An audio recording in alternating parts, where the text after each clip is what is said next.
Nesse vídeo eu vou apresentar para vocês uma planilha que permite calcular vigas bem gastadas. Ela é composta por 3 tabelas: tabela de entrada de dados, tabela de saída de dados, tabela de verificações. As únicas células que precisam ser preenchidas pelo usuário são essas células em branco de entrada de dados. Após preenchê-las, a planilha irá gerar automaticamente uma série de resultados que serão apresentados aqui na saída de dados e na tabela de verificações. As primeiras informações que você deve fornecer para a planilha são referentes às propriedades geométricas da viga, ou seja, altura da viga, largura, comprimento equivalente, altura útil no apoio P1, altura útil no vão da viga e altura útil no apoio P2. Também você deve fornecer o cobrimento da armadura. E o que corresponde a essas alturas úteis aqui? A altura útil é a distância da fibra mais comprimida de concreto até o centro de gravidade da armadura de tração. E como é que eu obtive esses valores aqui para a altura útil? Inicialmente, eu considerei que essa viga teria 2 barras de 10 mm na parte de cima, ou seja, no banzo superior, e 2 barras de 12,5 mm no banzo inferior. Aí eu medi, para calcular aqui essa altura útil na seção aqui no vão da viga, eu medi a distância ali do topo da viga até o centro de gravidade ali, até o alinhamento das 2 barras de aço de 12,5 mm posicionadas ali no banzo inferior. Aí eu encontrei um valor de aproximadamente 46,37 centímetros. Vou refazer os cálculos aqui para ver se foi isso mesmo. 50 centímetros é a altura da viga, menos 2,5 centímetros do cobrimento, menos 0,5 centímetros, que é a bitola do estribo,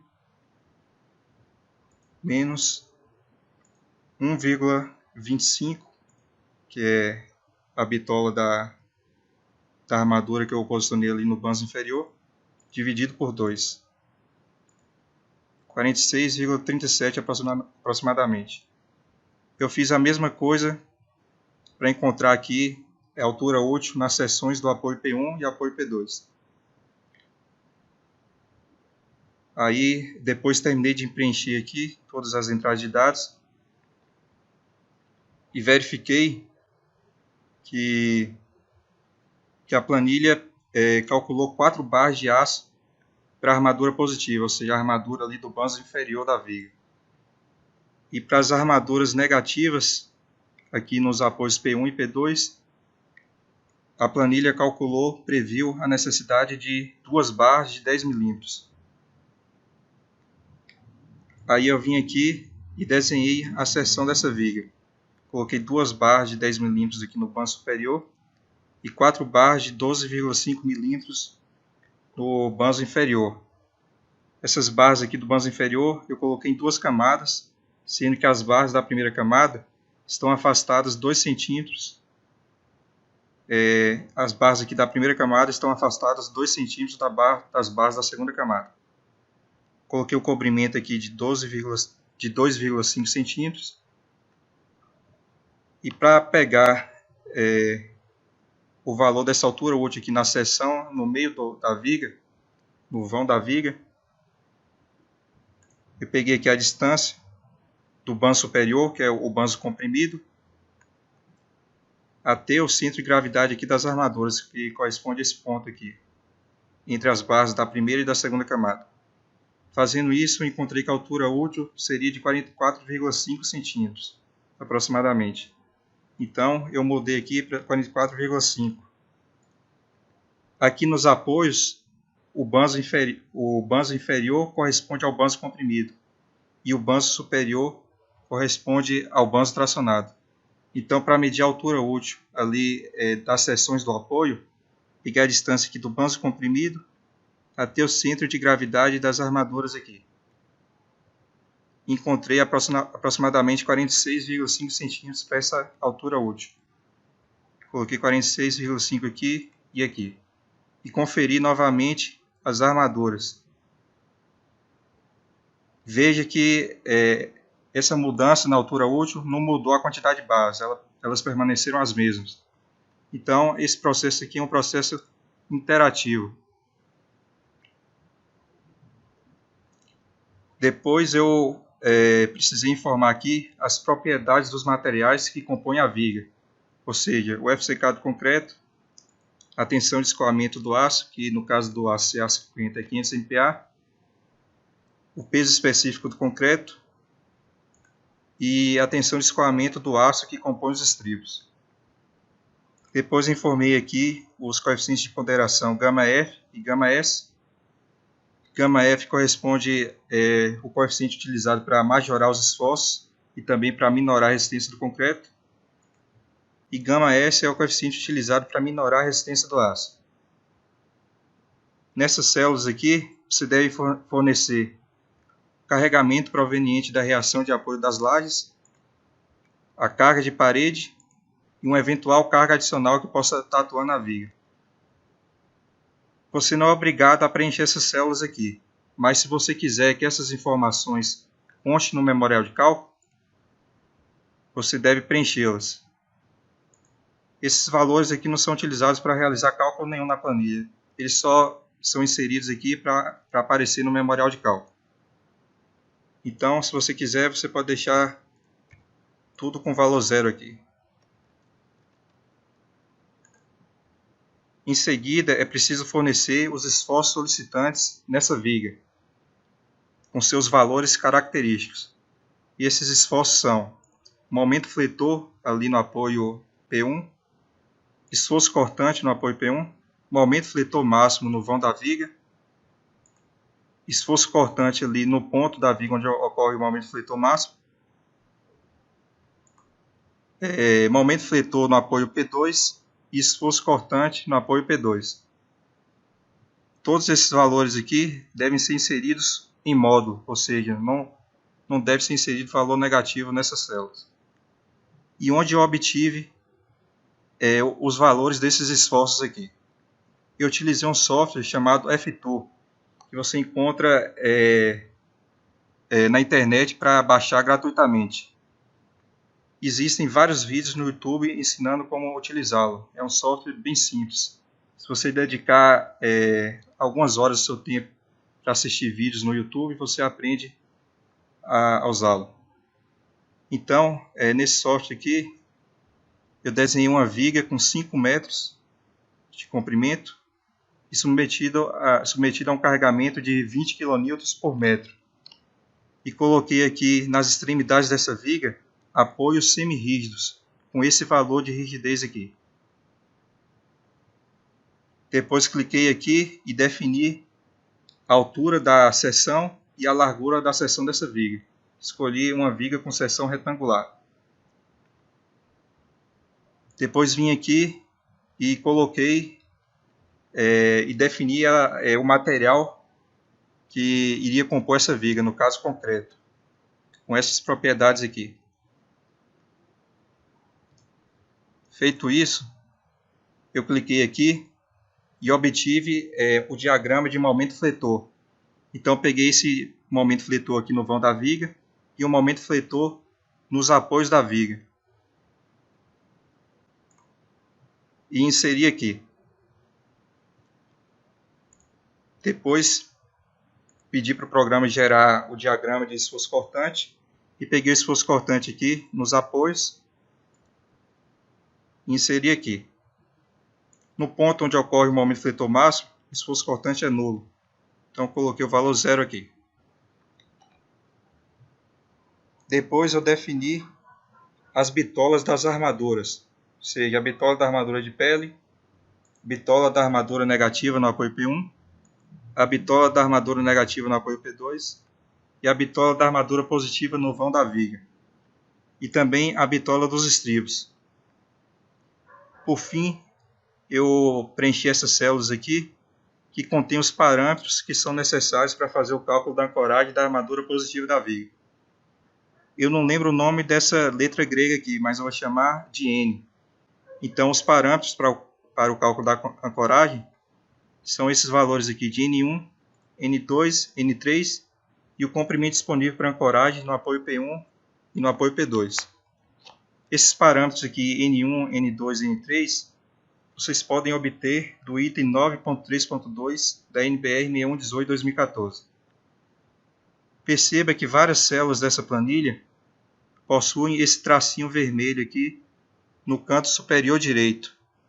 Isso significa que essas células possuem comentários que podem ser acessados posicionando o cursor do mouse sobre elas. Então, por exemplo, se você não sabe o que significa esse gama F aqui, basta posicionar o cursor do mouse sobre gama F, a célula contém gama F, que irá aparecer um balãozinho explicando o que significa gama F. Então veja que gama F é o coeficiente utilizado para majorar os esforços e também para minorar a resistência do concreto. Usualmente se utiliza o valor 1,4. Aí é que aparece a informação que você pode obter o valor desse coeficiente nos itens 11.7 e 12.4.1 da NBR 6118/2014. Terminado de preencher essas células da entrada de dados, você pode consultar os resultados gerados pela planilha aqui na saída de dados e na tabela de verificações. O primeiro resultado fornecido pela planilha é o peso próprio da viga por metro dessa viga. Depois você pode verificar aqui o carregamento total dessa viga por metro, para cada metro. Aqui é fornecido a área de aço mínima para a armadura de tração. E esse valor aqui foi obtido de acordo com o que é especificado pela NBR 6118. Aqui é feito o cálculo da armadura de pele. Veja que essa viga tem 50 cm de altura e a planilha calculou uma área de pele de 0,60 cm², o que corresponde a 2 barras de 6,3 mm para cada face da viga. A NBR 6118 exige a utilização de armadura de pele apenas em vigas com altura superior a 60 cm. Só que alguns autores já relataram o surgimento de fissuras nas laterais da viga, mesmo com vigas de 50 cm de altura. Então, nessa planilha, está sendo prevista a utilização de armadura de pele em vigas com até 50 cm de altura, para minimizar as chances de ocorrerem fissuras por retração ali nas laterais da viga, que é onde é posicionada essa armadura de pele, também conhecida como armadura de costela. Aqui é feito o cálculo da armadura negativa nos apoios P1 e apoio P2. Aqui é feito o cálculo do momento fletor aqui no apoio P1 com o seu valor de cálculo. É feito o cálculo aqui também da distância da linha neutra até a fibra mais comprimida de concreto. Aqui é feito o cálculo da área de aço dessa armadura negativa no apoio P1. E aqui é feito o cálculo do número de barras dessa armadura negativa para uma bitola de 10 mm, que foi a bitola informada aqui na entrada de dados. Os mesmos cálculos são realizados aqui para a armadura negativa do apoio P2. Aqui embaixo são feitos os cálculos da armadura positiva do vão dessa viga. Aqui é feito o cálculo do momento fletor no vão da viga, chamado momento fletor positivo, com seu valor de cálculo. Aqui é feito o cálculo também da distância da linha neutra até a fibra mais comprimida de concreto.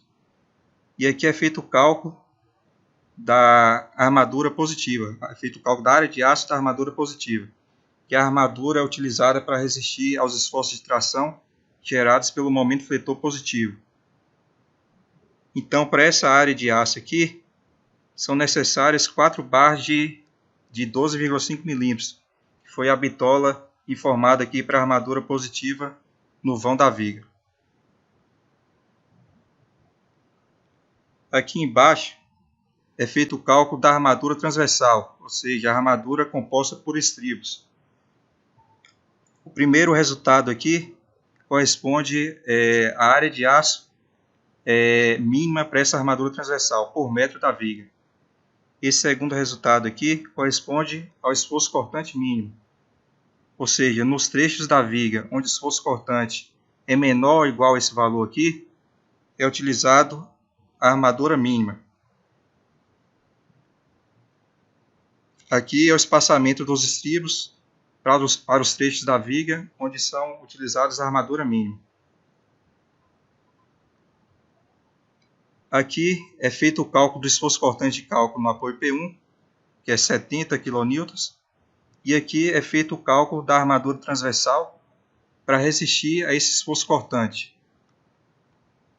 Veja que no apoio P1, então, os estribos precisam ter um espaçamento de 21,7 centímetros, ali nas proximidades do apoio P1. Aqui é feito o cálculo do esforço cortante no apoio P2, a área de aço da armadura transversal por metro da viga para resistir a esse esforço cortante, e aqui é o espaçamento dos estribos nas proximidades desse apoio P2.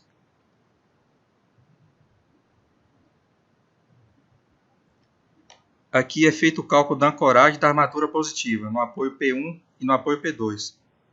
Para o cálculo dessa ancoragem, é calculado aqui pela planilha o valor da decalagem do diagrama de momento fletor. É calculado aqui a área de aço da armadura positiva que deve ser estendida até o apoio P1. Aqui é calculado o comprimento básico de ancoragem dessas barras. E aqui embaixo o comprimento de ancoragem necessário, considerando que será utilizado ganchos nessa ancoragem. Aqui é feito o cálculo da quantidade mínima de barra da armadura positiva que deve ser ancorada, ou seja, deve ser estendida até os apoios, ancorada ali nos apoios.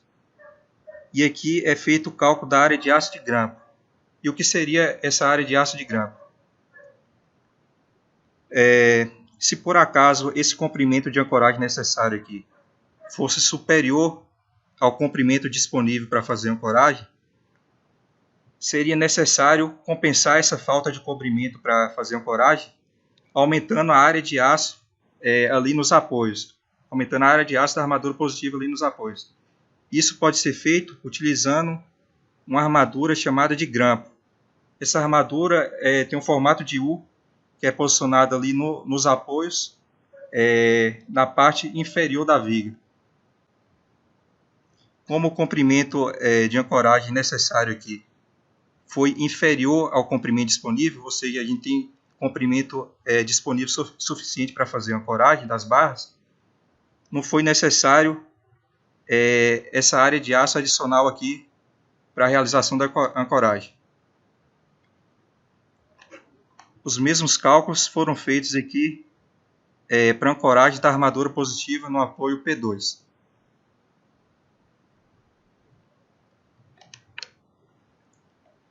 Aqui na tabela de verificações, a primeira verificação que é feita é referente à instabilidade lateral dessa viga. Com o procedimento aproximado, a NBR 6118 diz para serem verificadas essas condições aqui. Se essas condições forem atendidas, a estabilidade lateral da viga estará garantida. Essa primeira verificação é a seguinte: você deve verificar se a largura da viga é maior ou igual à distância aqui entre os apoios dividido por 50. Também verificar se a largura da viga é maior ou igual a esse βFL vezes a altura da viga. Como eu disse, essas são as condições que devem ser obedecidas para garantir a estabilidade lateral da viga. Esses são procedimentos aproximados recomendados pela NBR 6118.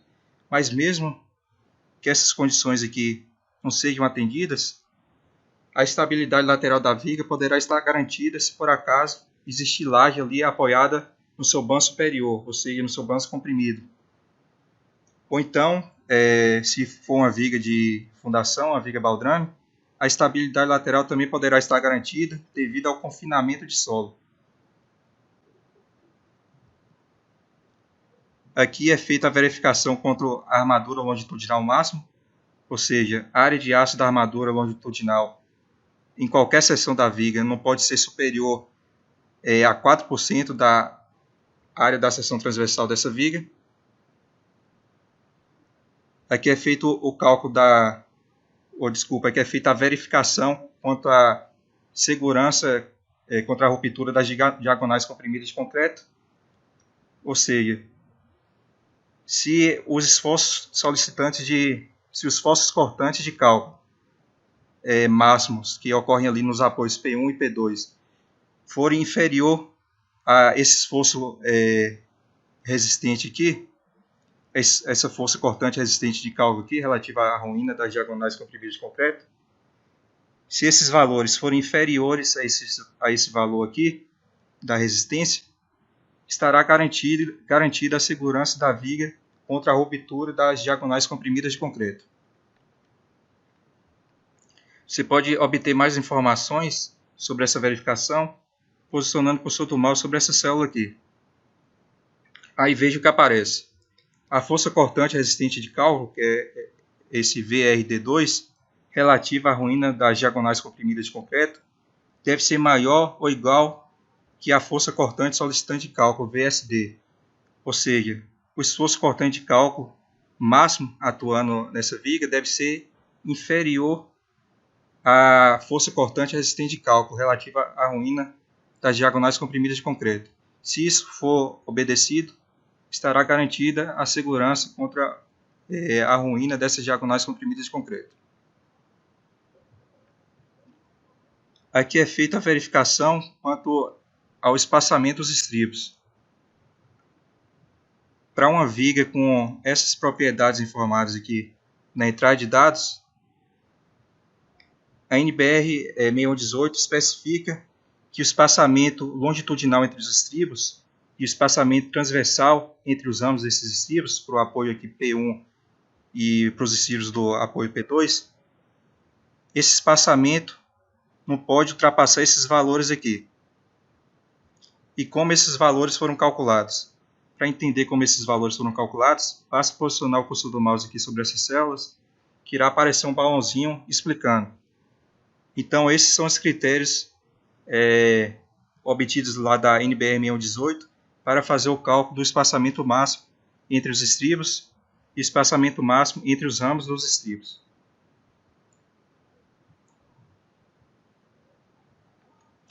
Aqui é feita a verificação da bitola dos estribos, ou seja, a bitola definida para os estribos aqui não pode ser inferior a 5 milímetros e também não pode ser superior ao comprimento obtido dividindo a largura da viga por 10. Segundo a NBR 6118, a largura da viga não pode ser inferior a 12 centímetros, com exceção de alguns casos excepcionais. Aqui é feita a verificação do domínio de deformação. Para concretos com até 50 MPa, a NBR 6118 diz que a relação aqui entre x, que é a distância da linha neutra até a fibra mais comprimida de concreto, é x dividido por d, que é a altura útil, não pode ser superior a 0,45. Então veja que essa viga passou nessas verificações aqui também. Estando tudo ok aqui, você pode passar para a próxima etapa do dimensionamento da viga, que é o dimensionamento quanto ao estado limite de serviço de deformações excessivas. Para fazer esse dimensionamento, basta clicar nessa segunda aba aqui da viga. Aqui nessa primeira aba foi feita apenas a verificação quanto ao estado limite útil. Agora vamos verificar o estado limite de serviço. Para verificar o estado limite de serviço de deformações excessivas, você deve preencher essa outra entrada de dados aqui com alguns dados adicionais, que irão complementar esses dados informados aqui nessa outra entrada de dados. A primeira informação que você deve fornecer aqui nessa entrada de dados é referente ao carregamento escolhido para avaliação do estado limite de serviço de deformações excessivas. Depois você deve informar aqui o momento fletor máximo para a combinação de ações escolhidas para avaliação do estado limite de serviço. Ou seja, você deve calcular o valor do momento fletor máximo para uma viga submetida a esse carregamento aqui. Então eu voltei aqui para o FTool e escolhi uma combinação de carregamentos aqui quase permanente. Ou seja, eu peguei as cargas permanentes, o carregamento permanente, que é nesse exemplo aqui 16 kN, e somei com as cargas variáveis, o carregamento variável, multiplicado por esse coeficiente redutor aqui de 0,3. Essa daqui é a combinação de carregamentos quase permanente. Fazendo isso, eu obtive esse valor aqui de 17,20 para a combinação de carregamentos quase permanente. Deixa eu verificar aqui se é isso mesmo. Carregamento permanente é 16 kN. Aí eu somei com 0,3 de 4 kN, que é o carregamento variável. Aí 17,2, que é o carregamento que eu vou utilizar para verificar o estado limite de serviço de deformações excessivas. Então vou aplicar esse carregamento aqui na viga. E eu obtive aqui esse valor para o momento fletor máximo, 44.180,56. Coloquei aqui. Esse outro valor aqui corresponde ao módulo de elasticidade do aço. Esse outro valor é um parâmetro que depende do tipo de agregado graúdo utilizado no concreto. Você pode obter mais informações sobre isso no item 8.2.8 da NBR 6118/2014. Esse beta aqui corresponde a um fator adimensional que depende da rigidez dos apoios. Se por acaso os apoios não possuírem rigidez nenhuma, ou seja, se a viga estiver simplesmente apoiada, se for uma viga biapoiada com extremidades rotuladas, esse beta corresponde a esse valor aqui, de 5/384. Se for uma viga com apoios perfeitamente engastados, ou seja, se a ligação aqui da viga com os apoios for uma ligação perfeitamente engastada, esse beta será 1/384. Se por acaso forem apoios semirrígidos, que é o nosso caso aqui, forem apoios semirrígidos, o beta estará compreendido entre esses dois valores aqui. Como eu não sei exatamente qual é o valor de beta para essa minha viga, eu vou adotar aqui a situação mais desfavorável, que é uma viga sem rigidez nos apoios, ou seja, é uma viga com apoios rotulados. Então o beta será 5/384. Esse D' aqui corresponde à distância do centro da armadura comprimida até o banco superior da viga, ou seja, a distância aqui dessa armadura comprimida até o banco superior da viga.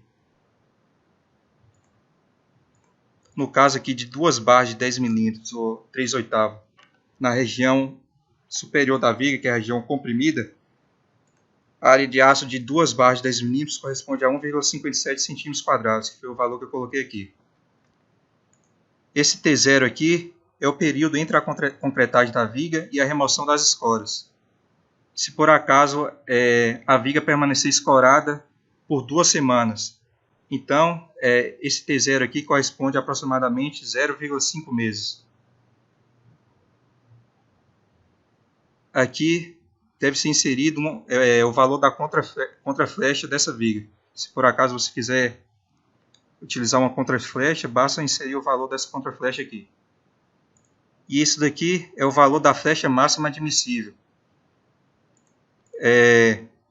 Segundo a NBR 6118, a tabela 13.3 da NBR 6118/2014, para que a viga passe nessa verificação do estado limite de deformações excessivas, quanto à aceitabilidade visual da deformação, você pode obter o valor dessa tensão, dessa flecha admissível, para que a viga passe na aceitabilidade visual quanto à deformação. Basta você pegar o valor do vão dessa viga que no caso aqui é 5 metros, 500 centímetros. 500 centímetros e dividir por 250. Aí você obtém o valor da flecha admissível para que a flecha da viga não provoque desconforto visual nos usuários do edifício. Veja então que após preencher a entrada de dados aqui, foi calculada a flecha imediata dessa viga, que é a flecha que a viga sofre no momento que as escoras são retiradas, e é calculada aqui também a flecha diferida, ou seja, a flecha devido à fluência, que é aquela que vai ocorrendo ao longo do tempo depois que as escoras são removidas. A flecha total corresponde à soma dessas duas flechas aqui. Veja então que a viga não passou na verificação. A flecha total é superior à flecha admissível. E o que nós podemos fazer para que a viga passe nessa verificação?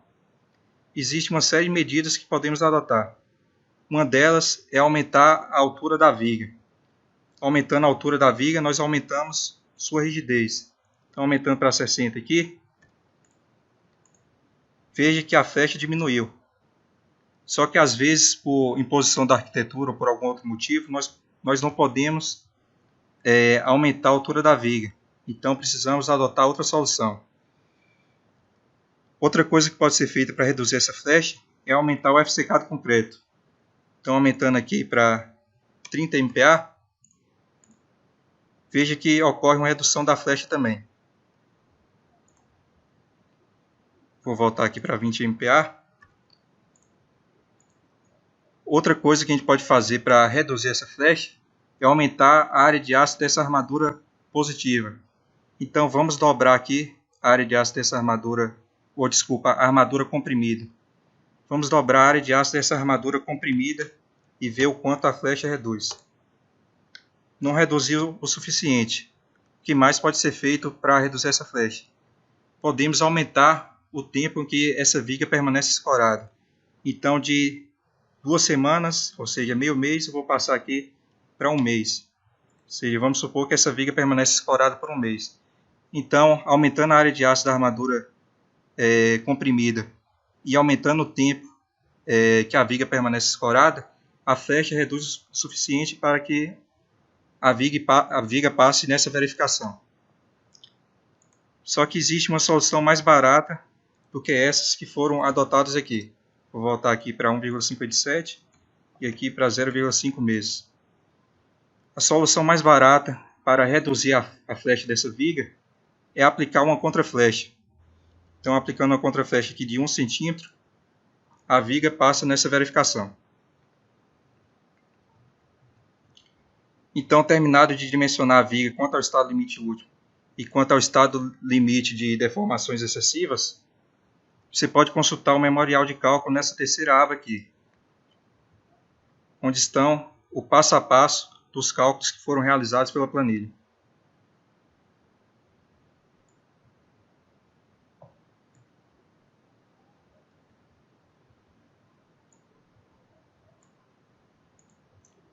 O computador está travando um pouco.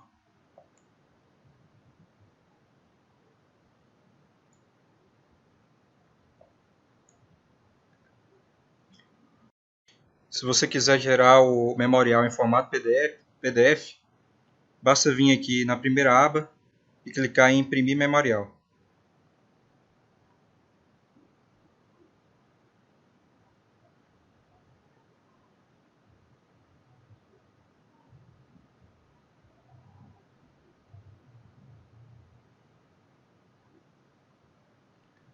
É gerado então o memorial em formato PDF, contendo o passo a passo dos cálculos que foram realizados para essa viga. Veja que é um memorial bem detalhado, contendo inclusive ilustrações.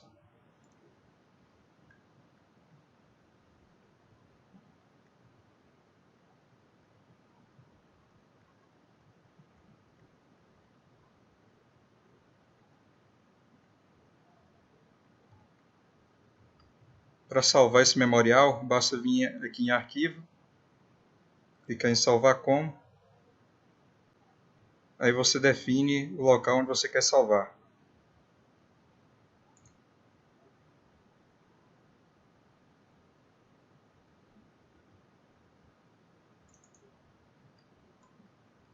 Salvar aqui dentro dessa pasta. Memorial. Viga bem engastado. Pronto, está salvo naquela pasta.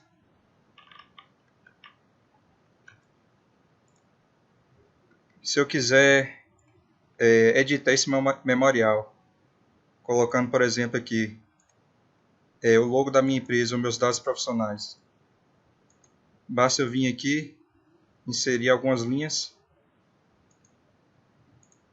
e depois adicionar o logo da minha empresa e meus dados profissionais. Escrever qualquer coisa aqui. Pronto, depois de alterar o memorial, se você quiser gerar novamente o memorial de cálculo em formato PDF, basta clicar aqui, que ele será gerado com essas novas alterações.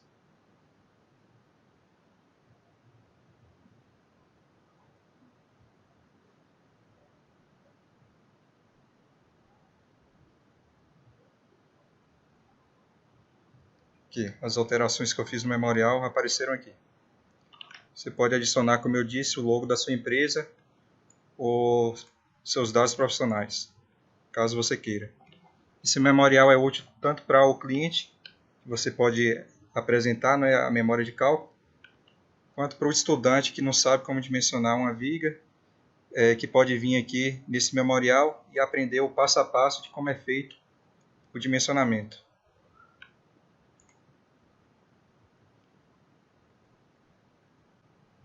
Aqui está uma observação, meu e-mail para contato e as referências utilizadas para confeccionar essa planilha.